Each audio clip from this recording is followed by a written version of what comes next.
Hello everyone, I am Rishabh Jain. Today we are going to learn a very interesting problem. I am given a number a and n, and I have to find out a to the power n. Keeping in mind that a and n can both be a floating point number, and n is between 0 and 1. Okay, so that's our problem. So basically we have to find out like 5 to the power 0.6 or anything something like 3.14 to the power 0.15 or whatever. Okay, so I have to find out what is a to the power n, where n and a both are floating point number and n is between 0 and 1. Okay, now I am going to take an assumption that I already have a function sqrt, that is a function which take a number a and it gives me square root of that number. A can be any floating point number and the square root will also be a floating point number. So I already have this function and I am going to use this function to find any general power of a. Okay, so firstly, if I have sqrt function, I can find out a to the power 0.5. I can also find a to the power 0.25 because I can just put this value into that function and it will find square root of a, which is a to the power 0.25. Similarly, I can find a to the power 0.125 and a to the power 0.0625 and a to the power 0.03125 and so on. So I can basically find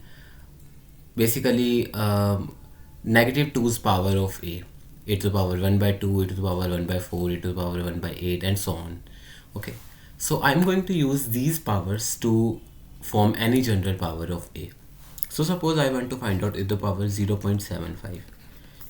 What I can do is I can multiply a to the power 0.5, which I already have, with a to the power 0.25 and I will get a to the power 0.75 in this way. Similarly, if I want to find out a to the power 0.625, what I can do is a to the power 0.5 into a to the power 0.125 and I will get a to the power 0.625. Okay, but this will not work in every case. If you are thinking like if I want to find out a to the power 0.7, I can find out a to the power 0.5, which left me with a to the power 0.2. I can't use a to the power 0.25 because it will be more than a to the power 0.77. So I will use a to the power 0.125, which will give me power 0.625. Now I am left with 0.075 power. So I can again combine this.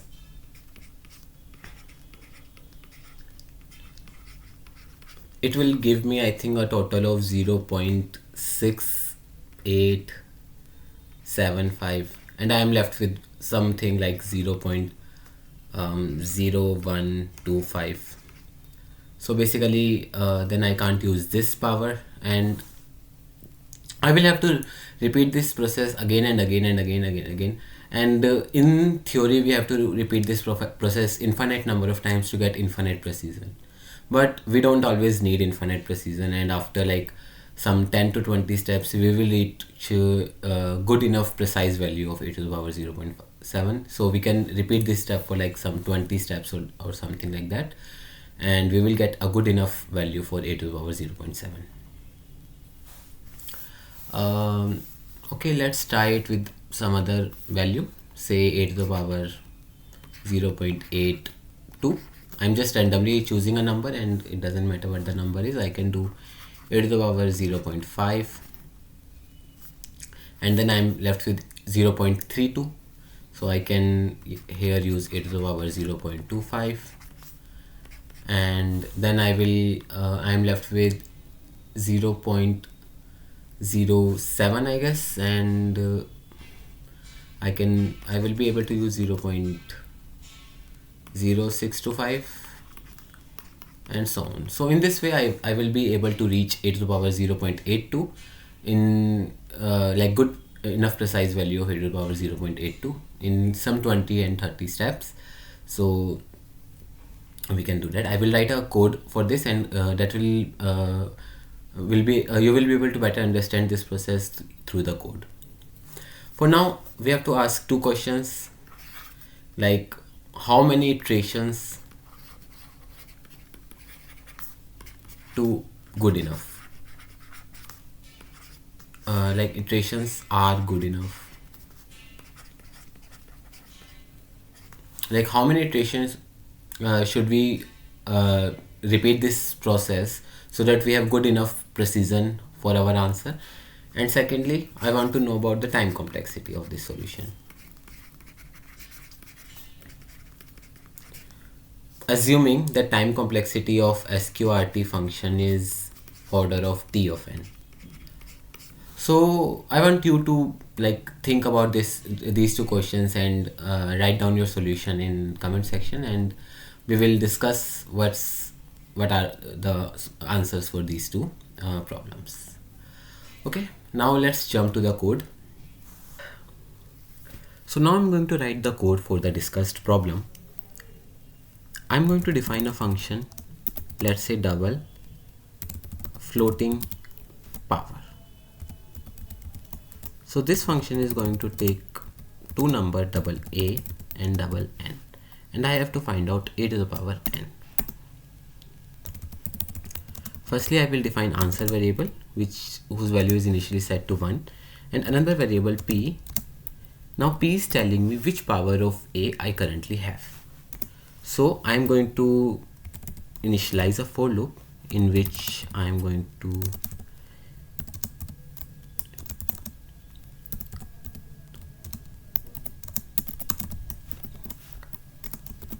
I'm going to run this for loop for 20 times, and each time I'm going to set a as sqrt of a and p is equals to, or p divide equal to 2.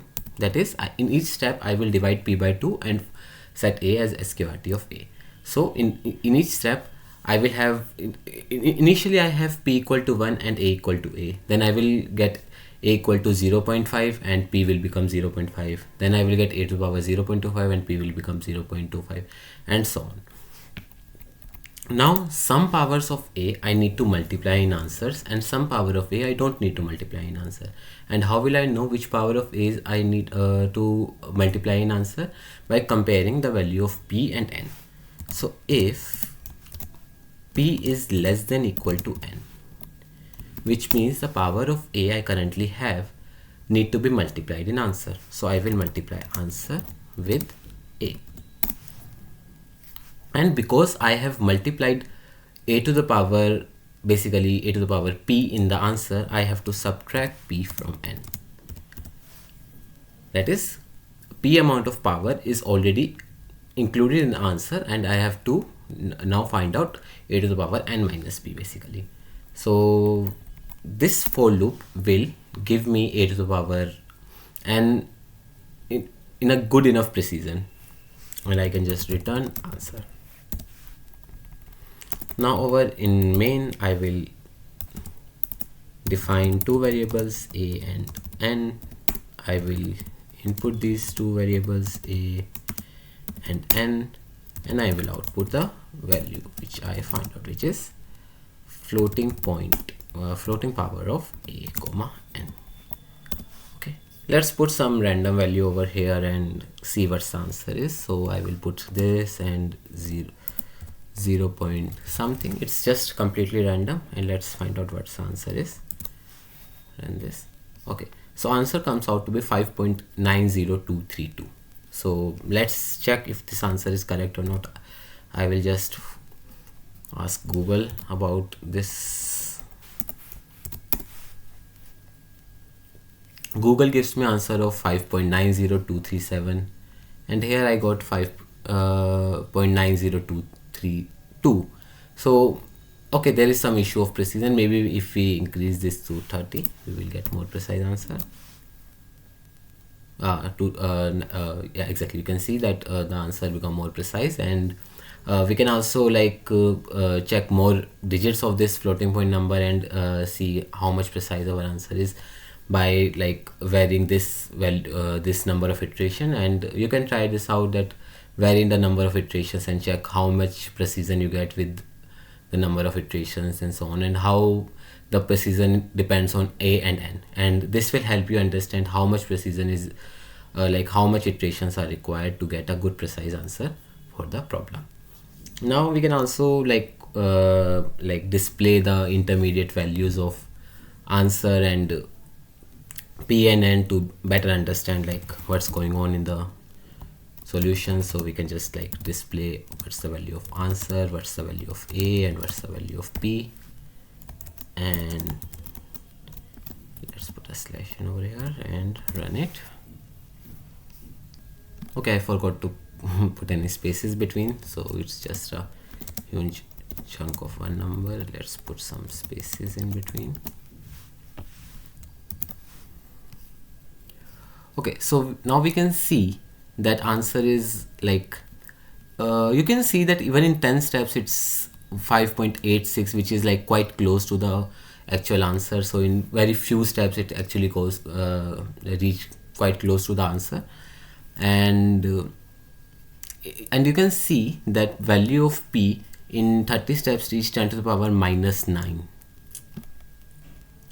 We can also display the value of n, which will tell me how far we are from our required answer. Okay, so you can also see that value of n is also reaching 10 to the power minus 9. That means the answer is very, very close to the actual answer. So you can play around with this code and try out different things and better understand the algorithm. So that's all for the video. Hope you like the video. Please like, share and subscribe to the channel. Thank you and have a nice day.